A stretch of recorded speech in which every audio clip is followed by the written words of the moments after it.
Amigos y amigas de Encuentro Municipal, esta mañana nos encontramos aquí con don Gerardo Esquivel, que fue regidor de la Municipalidad de Grecia y él es contador de profesión. Y vamos a hablar de un tema que hace rato nos involucra a los costarricenses, que es el tema que estamos, el tema del plan fiscal. Y qué mejor que don Gerardo, que es experto en números, en contabilidad y en economía, para que nos hable sobre ese tema. Don Gerardo, bienvenido a Encuentro Municipal.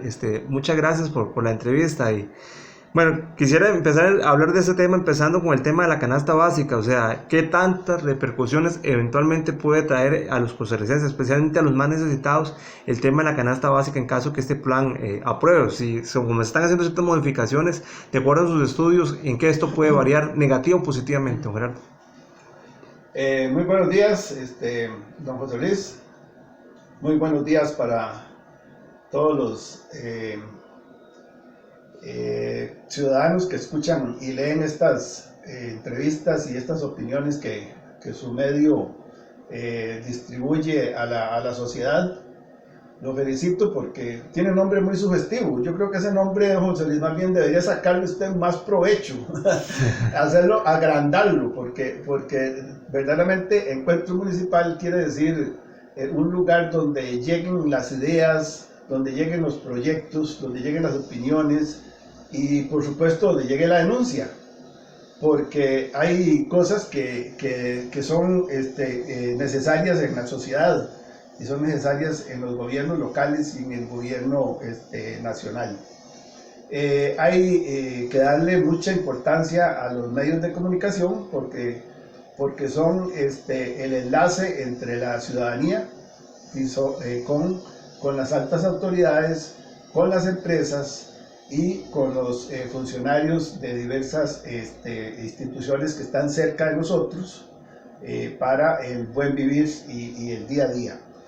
Hay cosas que suceden y ahora con la muerte del senador don John McCain en los Estados Unidos, sabemos que Estados Unidos influye muchísimo sobre la economía de estos países y sobre la economía de nosotros, también en la parte democrática. Nosotros nos consideramos una de las mejores democracias de Latinoamérica. Estados Unidos es por excelencia una democracia. Tiene sus bemoles también. Ahí se habló mucho ahora de las elecciones pasadas, de cómo llegó don Donald Trump a la Casa Blanca. Pero bueno, ahí están las investigaciones, como en todo el mundo suceden cosas, ¿verdad? Pero yo le voy a leer una frase del senador McCain que dice: si quieres preservar la democracia como la conocemos, tienes que tener una prensa libre y muchas veces adversaria, y sin ella me temo que perderíamos muchas de las libertades individuales con el tiempo. Así es como empiezan los dictadores. John McCain, senador de Estados Unidos. Buena reflexión, ¿ah? Más importante. Claro. Buena reflexión, don Gerardo. Buena reflexión. Y una lectura muy buena de este hombre. Yo lo admiré mucho. Como senador, en la vida, pues, todos tenemos cosas buenas, cosas malas. Ok, vamos por otro lado. Estamos por este plan fiscal. Algo que viene posponiéndose, porque es un tema que todo el mundo le tiene miedo. Le tiene miedo a los políticos, le tiene miedo a los empresarios, le tiene miedo a los mismos funcionarios del Ministerio de Hacienda, del poder legislativo, según la administración que esté. Y los ciudadanos le tenemos miedo. Por supuesto, porque nos golpea el bolsillo. Porque somos los que pagamos, claro, ese plan fiscal, esa reforma, esos nuevos impuestos o aumento de los porcentajes, lo que sea, va a salir de los bolsillos de los ciudadanos, claro, ¿verdad? A veces hablamos del IVA, del impuesto a ventas, que si pasa del 13 al 16, dicen los empresarios, pero ¿cómo puede ser? Sí, claro, ellos tienen que adquirir también las mercaderías, claro, también tienen que comprar insumos, tienen que comprar materias primas, y se los van trasladando a nosotros. No son los empresarios los que pagan ese 13% así neto, no. Eso ya le cobró el proveedor, ellos cobran una parte y el resto al consumidor es el que le llega todo, ya se llame impuesto de ventas o ya se llame IVA, como se llame, es el consumidor final el que tiene la última fase de esa cadena, ¿verdad? Claro. Este tema de los impuestos y de estas reformas, lo que ha hecho también es, al irse acumulando a través de las administraciones, es que va aumentando también los problemas en el déficit fiscal, Claro. ¿verdad? Porque entonces, a menos ingresos, Más gastos. El porcentaje del déficit va subiendo, Claro. ¿verdad? Entonces, lo que pasa es que nosotros llegamos a un momento donde ya el Estado no aguanta. ¿Por qué? Porque la demanda por servicios, la demanda por infraestructura, la demanda de las distintas instituciones, sobre todo los del Poder Central, que son el Poder Ejecutivo con todos sus ministerios, ¿verdad? Es el que más afecta a eso. ¿Por qué? Porque digamos hay instituciones que son como una empresa. Si necesito más dinero, pues le puedo subir al servicio. Y así vemos cómo en las municipalidades ajustan las tarifas por los servicios. Hay unos que no se pueden aumentar, por ejemplo, la municipalidad no tiene la autorización para hacerlo, como es el impuesto sobre bienes inmuebles, ¿verdad? Pero en todo lo que es tarifa... Ya que hablas del tema de la municipalidad, ¿en qué tanto les puede afectar a los ciudadanos con este plan fiscal lo que es el pago de bienes inmuebles y otros impuestos municipales que se pagan? Bueno, en el pago de bienes inmuebles no le afecta porque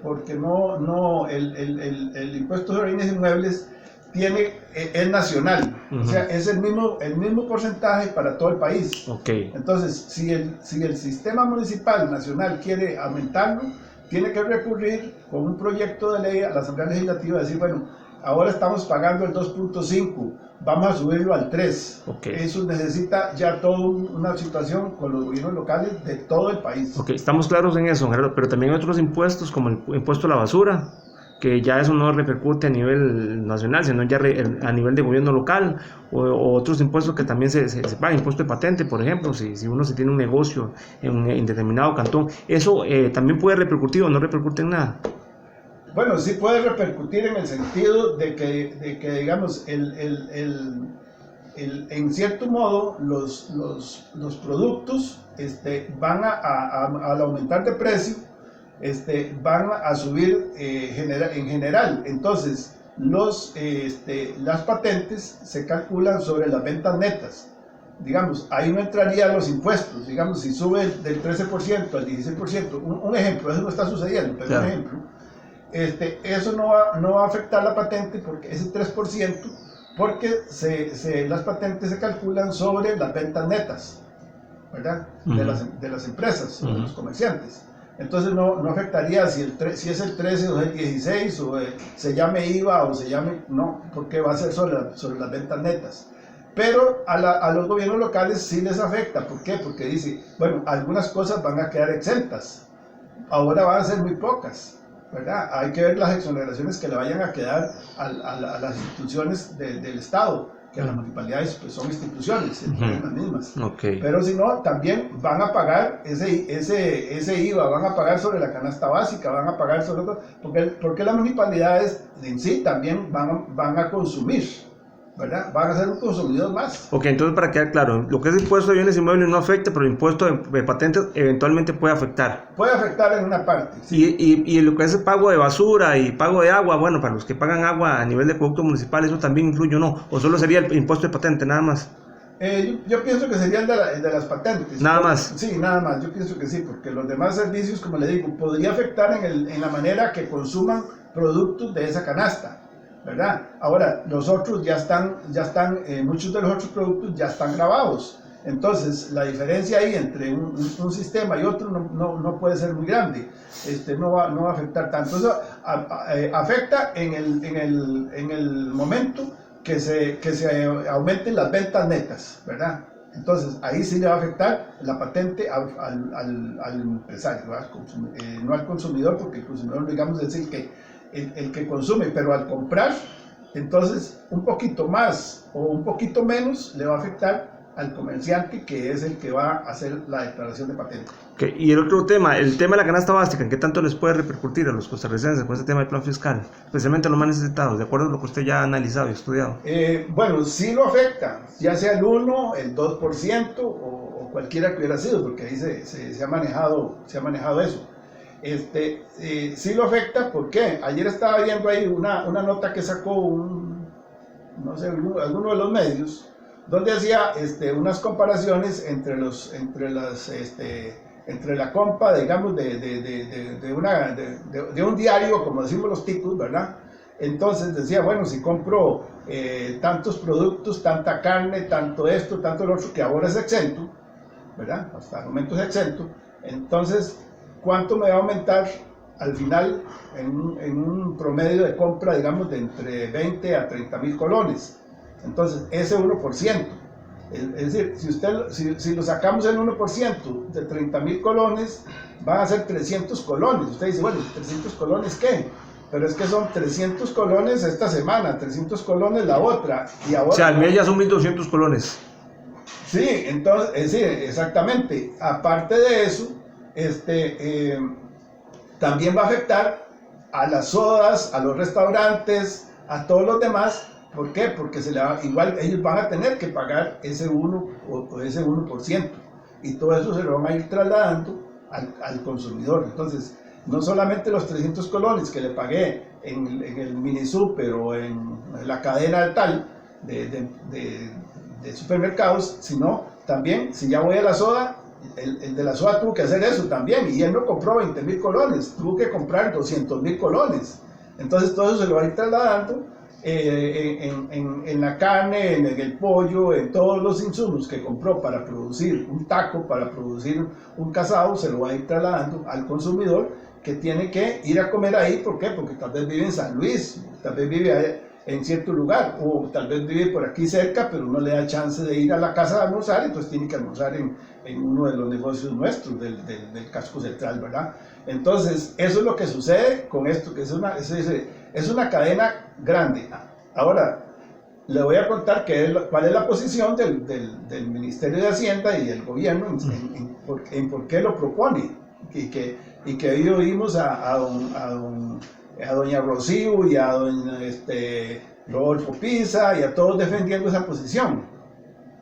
Es porque ese 1% en realidad no va a ser tanto, porque estábamos hablando de que decía que era 62 mil millones. Si ustedes 62 mil millones en el Estado no significan nada en el PIB, ¿verdad? No significan nada, ni en la recaudación de impuestos.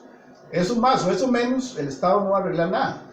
Pero, ¿qué es lo que pasa? Que por ahí se controlan a las empresas, por ahí se controlan a los productores, por ahí se controlan las importaciones, porque entonces muchas de las cosas que se producen y que pasan antes pasaban desapercibidas, pasaban al ser exentas. Muchas de esas cosas no se tomaban en cuenta a la hora de tributar. Claro. Entonces le compraban, por ejemplo, a un productor de queso, de Zarcero, de Cuasito, de Turrialba, de los lugares que producen ese producto, digamos, y entonces era exento, pasa allá, pasa para todo lado, y nadie lo tiene que declarar como un grueso del total de compras y del total de ventas.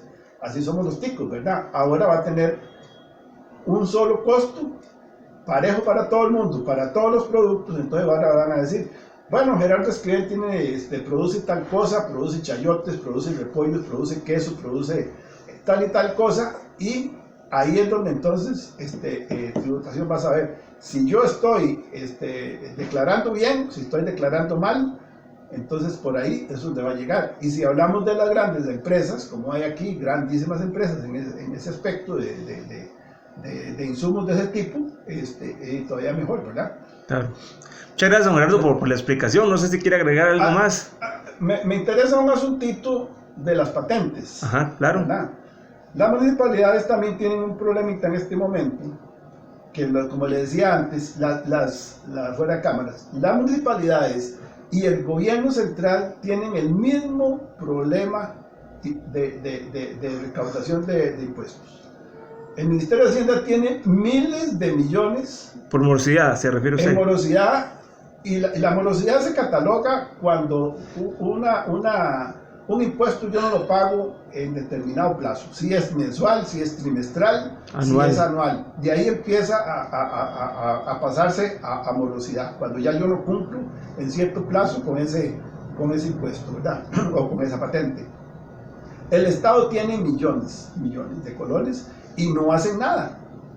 Yo lo he escrito en los comentarios que hago a veces al asunto del plan fiscal, y la misma Casa Presidencial lo que hizo fue remitirme al plan de contención de gasto que ellos tienen. Eso yo lo sé, eso está, todos los días se habla y todos los días se lo exigen al gobierno, la contención en los gastos.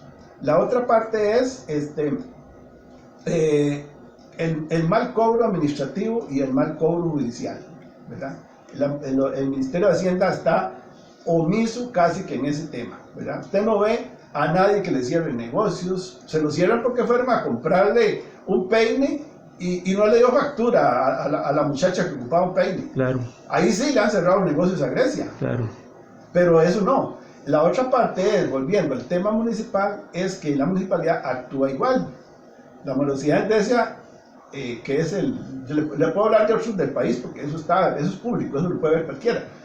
La morosidad en la municipalidad de Grecia, usted sabía que hace poco andaba en 1.000 millones. Yo no sé si habrá bajado, habrá subido en este momento, no le llevo el pulso a diario. En general, ¿verdad? Con todos los impuestos. Claro. Pero las patentes, ¿sabe qué es lo que está pasando? También es el mal cobro. Yo tengo información de clientes míos, conste que yo llevo 20 contabilidades, yo no me dedico al tiempo completo a eso, aunque es mi pasión, pero tengo clientes que en este sistema simplificado, que para mí es como una alcahuetería del Estado al comercio, ¿verdad? Es una alcahuetería porque viera todas las cosas que pasan ahí, que no han declarado todavía el trimestre que venció el 30 de septiembre del 2017. Se supone que las declaraciones de patente tienen un límite para presentarlas en la primera semana de enero. Y estamos ya en septiembre, estamos cerrando el año fiscal siguiente y todavía hay gente que no ha presentado las declaraciones de septiembre de 2017. Entonces quiere decir que a la municipalidad no le han podido declarar, porque usted tiene que llevar la declaración de la renta en el sistema tradicional o los 4 trimestres del sistema simplificado para que la municipalidad le tase la patente del año siguiente. Estuvo causa. Y eso está sucediendo en Valverde Vega. Yo tengo clientes de Valverde Vega, tengo clientes de Alajuela, porque tengo clientes aquí en Barrio donde va a encuentro municipal, usted, en todos los cantos de Alajuela, don Gerardo. ¿Verdad? Entonces, eso está sucediendo, que la gente no declara las patentes. ¿Por qué? Porque tampoco le declaran Hacienda. Entonces ahí es una cadena entre el Estado, las municipalidades y el comerciante. Y no pasa nada, ahí están los negocios abiertos. Yo no sé si les mandarán avisos o no, pero la cuestión es que no han declarado ni Hacienda, ni municipal, ni el negocio está cerrado. Bailen ese trompito, como decíamos en aquellos tiempos. Insólito, don Gerardo. Ahí es un tema muy, muy interesante, ahí lo seguiremos explotando. Muchísimas gracias por la entrevista, don Gerardo, y muy amable, y vamos a seguir explotando ese tipo de temas. Con muchísimo gusto y felicitaciones por este medio, y como le digo, hay que sacarle provecho. Por supuesto, vamos a seguir sacando puntos. Cosas bonitas, y claro. Me gusta y ahí vamos a seguir. Muchas gracias, don Gerardo.